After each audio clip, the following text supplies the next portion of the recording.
लोमड़ी। एक कौवे को कहीं से रोटी का एक टुकड़ा मिल गया। वो उसे चोंच में दबाकर उड़ा और एक पेड़ की शाख पर जा बैठा। एक लोमड़ी की नजर कौवे पर पड़ी। उसने सोचा कि ये टुकड़ा कौवे से किस तरह हासिल किया जाए। वो कौवे से बोली, मियाँ कौवे, तुम कितने खूबसूरत हो, तुम्हारे पर कितने काले और चमकदार हैं, तुम्हारी आवाज़ कितनी मीठी है, मेरा दिल चाहता है तुम्हारा गाना सुनूं। कौवा अपनी तारीफ सुनकर खुशी से फूल गया। कौवे ने गाना गाने के लिए चोंच खोली ही थी कि रोटी का टुकड़ा नीचे जा गिरा।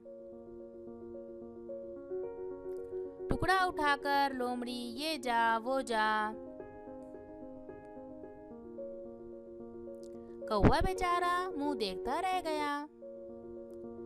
खुशामद से खुश होने वाले इसी तरह नुकसान उठाते हैं।